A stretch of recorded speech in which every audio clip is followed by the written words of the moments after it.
Habari, karibuni tena kwenye chaneli yangu. Mimi ni Asha na posti video za hapa YouTube. Siku ya leo nitaenda kuonyesha namna ya kupika keki kwa kutumia mwiko au mchapio. Unaona, hiyo ni keki ambayo tayari nimeshaipika. Nimetumia mchapio tu kwa mkono bila mashine. Sijatumia mashine yote kupika hiyo keki. Kwa hiyo hii ina faida kwa wale ambao ni bakers, kwa beginners ambao bado hawana vifaa. Yani hand mixer au stand mixer za kukorogea keki. Kwa hiyo hii itakufaa, utatumia mkono tu kwa kutumia mchapio au mwiko. Kwa kuanza kabisa, mahitaji muhimu, unahitaji kuwa na huo mzani au vikombe vya vipimo kama hicho kijiko nilichoshika hapo. Lakini pia unahitaji kuwa na hiyo blue band, unahitaji kuwa na mayai, unahitaji kuwa na ladha, baking powder na sukari nyeupe ya keki. Na hizo tini za kuokea hizo ni inchi 6 ambazo tayari nimeshaziandaa. Kwanza kabisa mimi nilishapima mahitaji yangu. Blue band 250, mayai nimetumia 200, nimetumia pia na sukari 200. Kwa hiyo nitaanza kwa kupima unga, nikumalizia kupima unga, nilikuwa bado sijapima. Kwa hiyo nitapima unga wangu hapo 250, unaona? Unga ni 250, nitatumia huo. Hii ni keki ya robo. Kwa hiyo ukiwa na mzani itakusaidia kutoa keki zako vizuri, utapika kwa vipimo na hautakosea hata kidogo, utatoa keki zilizochambuka kama hii ya kwangu uliyoiona hapo. Kwanza kabisa utaanza kama kawaida tu hatua za upikaji wa keki. Labda kwa wale ambao hawajui kabisa, utaanza kwa kuweka blue band kama hivyo unavyoona.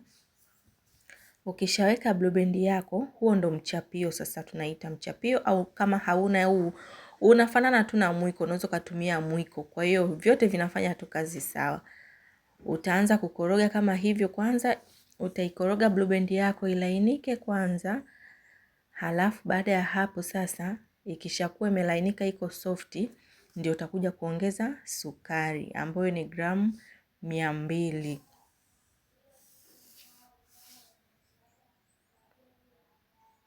Unaona mpaka hapo kama hivyo inaonekana hapo iko soft tayari. Baada ya hapo sasa utaongeza sukari yako. Hiyo ni sukari nyeupe, ni kwa ajili ya kupikia keki, unaiona? Iko hiyo, lakini kama hauna unaweza kutumia pia ile sukari ya brown sugar, ni nzuri tu. Ila ukitumia hii kidogo, keki yako itakuwa nyeupe ndani, itakuwa ina mvuto kidogo. Yani itakuwa ina mvuto. Basi utaendelea kuchanganya kama hivyo. Utachanganya kwa muda wa dakika 10 mpaka 15 kwa sababu ni mkono. Hii ndio tofauti sasa ya mkono na hand mixer au stand mixer. Ukitumia zile mashine utahitaji muda kidogo tu kumaliza hii process ya kuchanganya blue band pamoja na sukari. Ila ukitumia mkono kwa huo mchapio na mwiko itahitaji muda kidogo. Unaona, utaikoroga mpaka iwe nyeupe kama hivyo inavyoonekana hapo. Unaona mimi nimeikoroga mpaka imekuwa hivyo nyeupe. Inatakiwa iwe nyeupe, ipite ile rangi ya blue band kabisa. Alafu itajaa, yani itaongezeka. Unaona? Hapo ninaendelea kuipiga vizuri. Kwa hiyo my dear, unapoandaa hii keki jitahidi usiwe mvivu kwa kutumia mkono, yani usiwe mvivu. Unaona hiyo tofauti? Hiyo ni blue band na hiyo ndio keki ambayo tunaendelea kuiandaa. Imeshabadilika rangi, imefikia rangi ambayo tunaitaka sisi katika upikaji wa keki. Keki ina sheria zake na kanuni zake na unatakiwa kuzifuata ili uweze kutoa keki nzuri ambayo imechambuka vizuri. Na hapo hiyo ndio hatua ya kutengeneza keki yako iwe nzuri, iwe laini. Lakini tu hakikisha usi overmix keki yako kwa sababu itakuja kuwa ngumu sana. Yani mix kiasi ambacho kinatakiwa mpaka mchanganyiko wako uwe tayari. Unaona namna hiyo. Changanya tu vizuri wala usiwe mvivu. Keki ina hatua zake, ina sheria zake, kwa hiyo inabidi uzifuate. Hautakiwi kuacha kitu hata kimoja katika huu uandaaji wa keki. Yani utakapokosea tu tegemea matokeo tofauti. Unaona mimi hapo bado naendelea kukoroga mchanganyiko wangu. Kumbuka tunatumia mkono, kwa hiyo itachukua muda tofauti na mashine. Basi baada ya hapo utaendelea kuweka mayai, na mayai yana sheria yake ambapo utaanza kuweka yai moja moja. Utaweka yai moja, utakoroga kama hivyo. Baada ya kuwa limeshachanganyika vizuri, utaongeza yai lingine la pili, utakoroga tena mpaka ichanganyike vizuri, kwa sababu mayai huwa yana tabia kujishika. Kwa hiyo unakuwa makini, unakoroga vizuri, unahakikisha imechanganyika vizuri. Utaendelea na hatua hiyo mpaka mayai yako yote yatakapoisha. Namna hiyo nimetumia mayai gramu 200. Kwa hiyo kama utahitaji kupika hii keki, hakikisha unafuata vipimo ili uweze kupata matokeo mazuri. Unaona hiyo cream inavyokuwa, yani inakuwa nzuri. Hivyo endelea na hatua mpaka utakapomaliza. Kama unaangalia video hii na wewe ni mgeni kwenye hii channel yangu, please usisahau kusubscribe, kulike na kucomment hapo chini ili niweze kujua tuna changamoto gani, wapi tubadilishe, wapi turekebishe hivyo. Yani comment zinasaidia sana jamani. Kwa hiyo usiache kucomment chochote unachoona, wewe comment. Kama una swali comment hapo chini nitakujibu.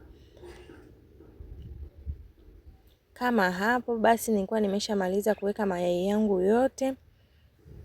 Utakoroga vizuri, hakikisha mchanganyiko wako umekuwa vizuri. Unaona? Yani hata kama unatumia mwiko my dear, keki yako itakuwa tu nzuri. Jipe muda, koroga vizuri. Baada ya hapo utaongeza ladha kiasi unachotaka.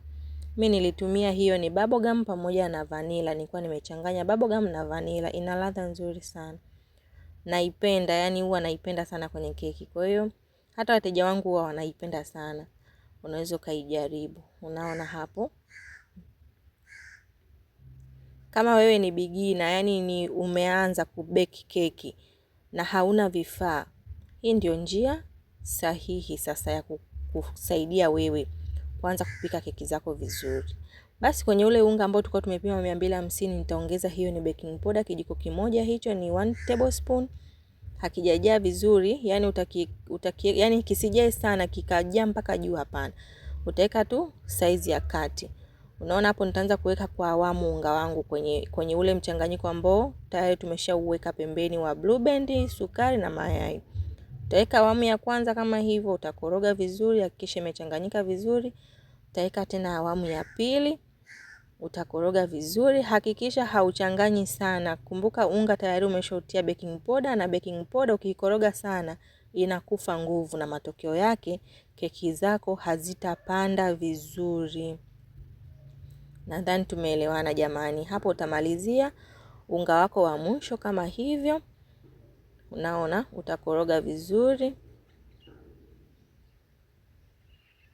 Ichanganyike vizuri, kusiwe na mabonge bonge. Ikichanganyika tu vizuri basi acha, usiendelee kukoroga sana ili usije ukapata matokeo tofauti na uliyoyatarajia. Kwa hiyo kama nilivyosema, keki ina taratibu zake na ina sheria zake na inabidi uzifuate ili uweze kutoa keki nzuri. Ili keki yako iweze kuchambuka vizuri, utaongezea vinegar kidogo. Ya kwangu ndio ilikuwa imeishia hivyo. Kwa hiyo nilikuwa nimeimalizia hapo. Vinegar inasaidia sana keki kuchambuka vizuri. Hizo ni tips jamani, tips za baking. Unaona hapo tumeshamaliza tayari. Utaendelea sasa kuandaa vile vikopo vyako vya kupikia. Hizo ni tini ambazo nilikuwa nimeshaziwekea Blue Band, na hapo nitazibrush tu kidogo kama hivyo.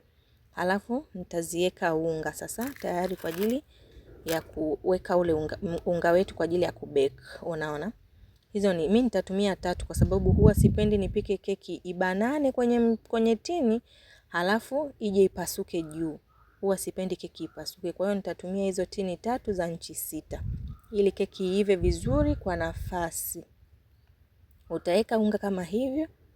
Baada ya kuwa umepaka Blue Band, utazungusha hivyo, utatoa unga wote ili ibaki tu hivyo. Hii itakusaidia pale keki yako itakapokuwa imeiva, itatoka kirahisi na haitashika chini. Umeona kama hivyo? Hizo hapo tini 3 inchi 6 hizo. Basi baada ya hapo kinachofuata ni kuweka ule mkorogo wetu ambao tulikuwa tumesha uandaa. Kama hizi keki utaziuza moja moja, basi hakikisha unatumia mzani kupima ili ujue unaweka mkorogo kiasi gani na kila tini inachukua mkorogo kiasi gani, uweze kujua hilo ili nyingine usipunje, nyingine usizidishe. Ila kwa kuwa hii ilikuwa ni keki moja inaenda kuwa moja, mimi